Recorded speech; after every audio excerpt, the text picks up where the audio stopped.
to have a 100% deer-proof your garden and your property, you should definitely check out part 1. It was really thorough.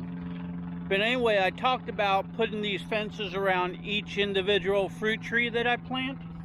But the deer first came in and they pushed the fence closer to the plant and ate the leaves through the fence. Then I put these supports here.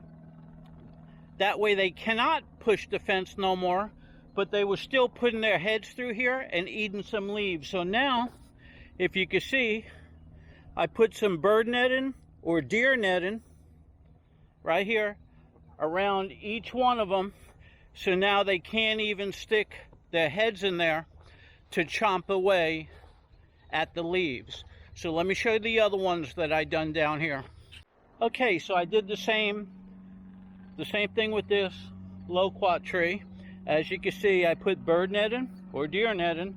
Now they can't stick their nose in here and chew any more of the leaves off like that. So let's go ahead and take a look at the other one down there. Okay, so on this plant over here, the young one's been coming in, putting their nose through. And as you can see, they've been eating some of the leaves off over here. One of them keeps coming back. So they can't push this in no more. They can't go over it. So now they're not going to be able to stick their nose in here and grab any of that. So it's 100% deer proof. Let me go ahead and show you what keeps them out of my garden. 100%. And it's been like that for many years, a decade. And then I'll show you my Mexican sunflower down there, where when it grows through the fence, they eat all those leaves up. In my last video, had a 100% deer-proof yard, I said when the deer come up to this pasture fence, all they do is just like, boop, they hop over it like it's nothing. So, let's go over to the garden. Okay, I'll try to do it from this angle because that sun is bright. But, over here, I've got fencing. And I have fencing. Now, when I first built the garden many years ago, the deer would just go up to it, boop, hop in and eat my plants. So what I done was, I put a cable up on top, like this here. It's a cable. And I decided just recently to plant muscadines on there and utilize the cable.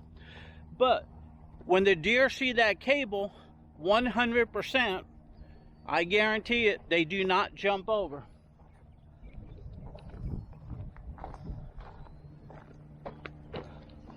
Now, if you just have a gate like this, and you close it, same thing, the deer are just going to hop right over like it's nothing.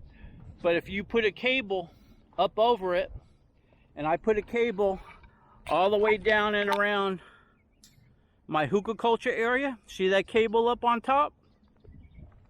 Talking about this cable. So if you go ahead and put some posts up and then put a cable on the top or even a string, they approach the fence, they look, they see the string, they're scared of it, they don't want to jump through it, they don't want to jump over it, they leave it alone. My garden is awesome. I grow a lot of rare kinds of fruit in here and vegetables. And 100%, not one deer has been getting in there for the past decade. So I know it works 100%. Now, the deer are in here really thick. So one night, I left open that gate. And just that one night, the deer went all the way back to my watermelon patch and ate a lot of the leaves off of all my vines. I went out there and took my morning walk. And I seen a lot of the leaves gone, and all I seen was the vines left. It didn't damage the watermelons, it didn't damage the vines, but all the leaves were gone. That's just one night leaving my fence open, my gate open. So they're in here every night, and they're in here pretty thick. We're talking 4, 5, 10. They cut through the yard. If they see anything to eat, they're going to eat it. And they definitely want to get into the garden. So this is part 2 to how to 100% deer-proof your garden and your fruit trees. You should definitely check out number 1. I went into great detail. So anyway, hey, if this helps you, go ahead and subscribe. Give me a like. Put some comments down below. I'll get back with you. Take care.